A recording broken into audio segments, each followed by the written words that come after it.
Hello student, hello learners, how are you all. तो मैं जैसे हमेशा कहती हूँ कि स्वस्थ रहो, मस्त रहो और स्टडी करते रहो। तो करते रहिए हमारे साथ, मेरा चैनल जियो एजुकेशन गुरु के साथ में। तो देखिए स्टूडेंट्स, मैं जो है इस एनसीईआरटी का जो है आपको ज्योग्राफी, हिस्ट्री, इकोनॉमिक्स, पॉलिटिक्स सभी का मैं क्लासेस करवाई हुई हूँ।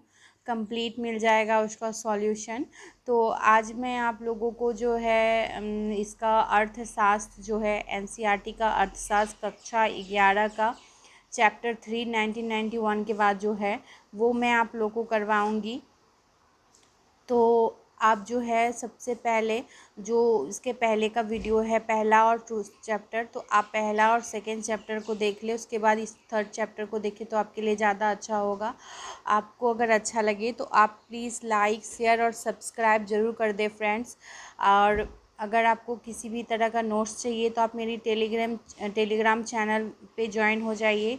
टेलीग्राम चैनल का लिंक आपको वीडियो के नीचे मिलेगा और वहाँ पे मैं आपको नोट्स मिल जाएगा। कमेंट में आपका जो भी प्रॉब्लम है या कुछ भी आप कहना चाहते हो तो आप कमेंट बॉक्स में लिख सकते हो, मैं उसका रिप्लाई आपको तुरंत करूँगी।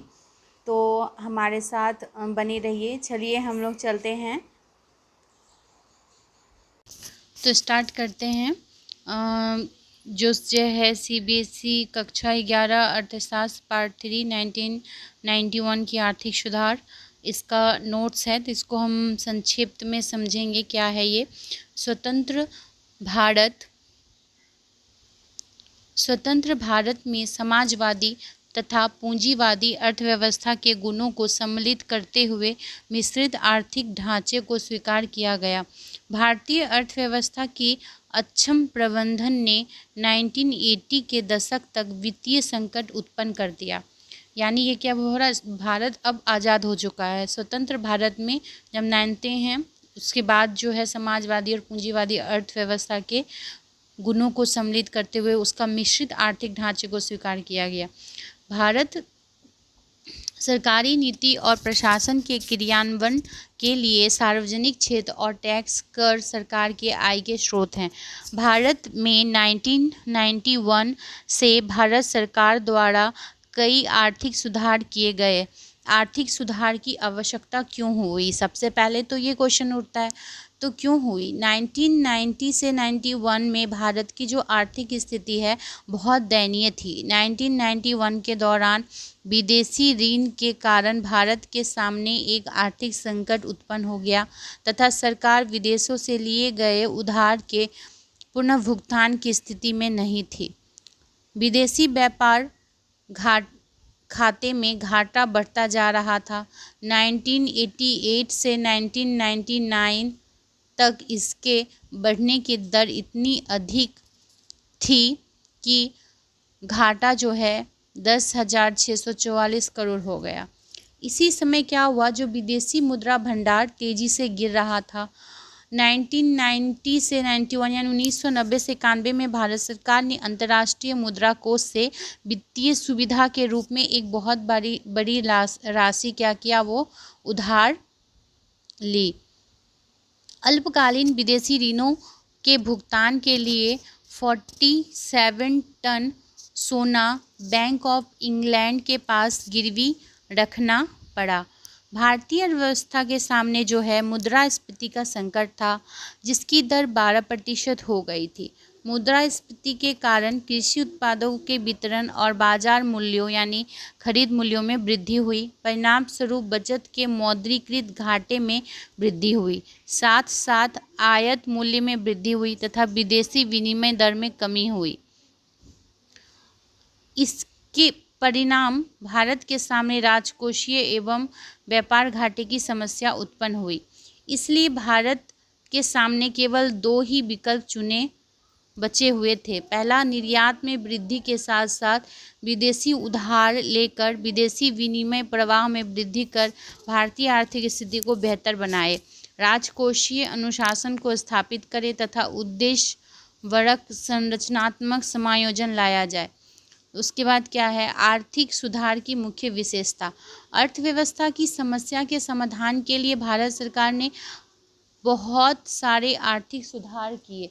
पहला था सरकार की औद्योगिक नीति का उदारीकरण, दूसरा उद्योगों के निजीकरण द्वारा विदेश निवेश को प्रोत्साहन, उदारीकरण के अंग के रूप में लाइसेंस को खत्म करना, आयात और निर्यात को उदार बनाते हुए आयात और निर्यात वस्तुओं पर आयात शुल्क में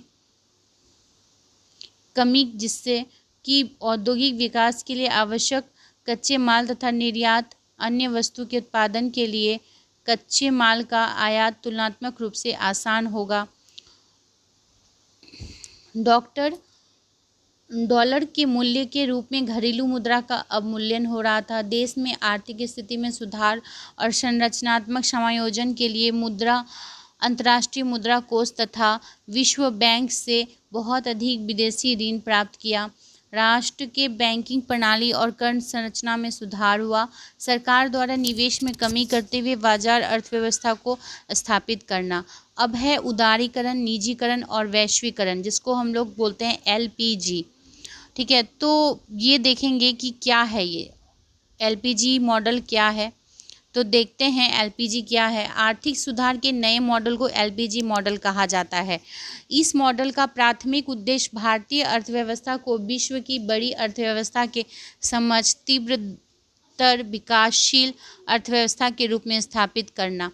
पहला है उदारीकरण। उदारीकरण से तात्पर्य सामाजिक, राजनीतिक और आर्थिक नीति में लगाए गए सरकारी नियंत्रण में कमी से है। भारत में 24 जुलाई 1991 से वित्तीय सुधारों के साथ ही आर्थिक उदारीकरण की प्रक्रिया शुरू हुई। उसके बाद है निजीकरण।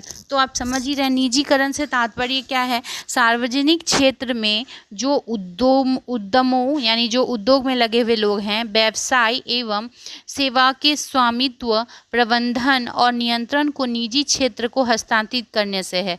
यानी जो सार्वजनिक ये में लगे हुए उसको निजीकरण को हस्तांतरित कर देना, ये है निजीकरण। वैश्वीकरण क्या है, वैश्वीकरण का अर्थ सामान्यतः देश की जो आर्थिक विकास विश्व की अर्थव्यवस्था के एकीकरण से है। यानी जो विश्व के साथ जुड़ना, उसको हम बोलेंगे वैश्वीकरण। तो संक्षेप में आप समझ गए क्या है, इसी को हम बोलते हैं LPG मॉडल। तो भारत में LPG नीति के कुछ मूल्य बिंदु थे। क्या मेन मूल्य बिंदु थे? पहला तो था विदेशी तकनीकी समझौता। ठीक है, क्योंकि जानते हैं हम कि हमारे देश में तकनीकी की बहुत अभाव है और विदेशों में तकनीकी जो है वो इंडिया से बहुत ज़्यादा डेवलप्ड है। तो विदेशी तकनीकी समझौता करना हमारे लिए बहुत ज़रूरी है। RTP act 1969। ठीक है, उसके बाद है विदेश निवेश। तो हमारे पास ऐसा है कि निवेश पूंजी की भी बहुत कमी थी, तो विदेशी निवेश अगर हमको मिलेगा तो उद्योग क्या होगा, स्थापित होगा। औद्योगिक लाइसेंस विनियमन, निजीकरण और विनिवेश का प्रारंभ करना, सामुद्रिक व्यापार के अवसर, मुद्रास्फीति नियम, कर सुधार, वित्तीय क्षेत्र सुधार, बैंकिंग सुधार, लाइसेंस और परमिट राज की समाप्ति हो गई। अब क्या हुआ कि मतलब हर कोई व्यापार में कर सकते थे। अब ऐसा नहीं है कि आपको लाइसेंस और परमिट लगेगा ही लगेगा। अब मूल्यांकन, तो उदारीकरण, निजीकरण और वैश्वीकरण की जो अवधारणा एक दूसरे से क्या है, जुड़ा हुआ है। इनके अर्थव्यवस्था पर सकारात्मक और नकारात्मक दोनों प्रभाव दिखते हैं। कुछ अर्थशास्त्रियों का मानना है कि वैश्वीकरण अर्थव्यवस्था के लिए नए अवसर उपलब्ध कराता है, जिससे उनके बेहतर तकनीक, उत्पादन की क्षमता में वृद्धि के साथ साथ नए बाजार के द्वार खुलते हैं। जबकि दूसरे समूह का मानना है कि यह विकासशील देशों के घरेलू उद्योगों को संरक्षण नहीं प्रदान करता। भारतीय संदर्भ में देखने पर हम पाते हैं कि वैश्वीकरण ने जीवन निर्वाह सुविधा को बेहतर किया तथा मनोरंजन, संचार, परिवहन इत्यादि क्षेत्र में रोजगार के नए अवसर का विस्तार किया। अब हम इस वैश्वीकरण जिसको बोलते हैं संक्षिप्त में LPG का क्या सकारात्मक प्रभाव पड़ा और क्या नकारात्मक प्रभाव पड़ा, ये देखेंगे। तो देखिए, सबसे पहले सकारात्मक प्रभाव ये पड़ा कि उच्च आर्थिक वृद्धि दर हुई। अब उसके बाद क्या हुआ, कृषि, अब उच्च आर्थिक वृद्धि दर हुई, लेकिन नकारात्मक क्या हुआ, कृषि की प्रभावहीनता कम हो गई। विदेशी निवेश में वृद्धि हुई, रोजगार विहीन आर्थिक समृद्धि हुई। विदेश मुद्रा भंडार में वृद्धि, नियंत्रित मुद्रास्फीति, निर्यात संचार में परिवर्तन हुआ, ज़्यादा से ज़्यादा मतलब निर्यात होने लगा, निर्यात की दिशा में परिवर्तन किया गया, उपभोक्ता की मुद्रास्फीति स्थापित। अब देखिए नकारात्मक प्रभाव में ये हुआ कि आय के वितरण में असमानता हो गई, लाभान्विमुखी समाज हो गया, निजीकरण पर नकारात्मक प्रभाव, संसाधनों का अतिशय दोहन होने लगा और पर्यावरणीय अपक्षय होने लगा। तो ये था 1990 से 91 का उस टाइम जो प्रभाव पड़ा। तो उम्मीद करते हैं कि आपको ये अच्छा लगा होगा। अगर आपको अच्छा लगा होगा तो आप प्लीज़ लाइक, शेयर और सब्सक्राइब कर दे, बेल आइकन दबा दे। थैंक यू फ्रेंड्स, स्वस्थ रहिए, मस्त रहिए, स्टडी करते रहिए।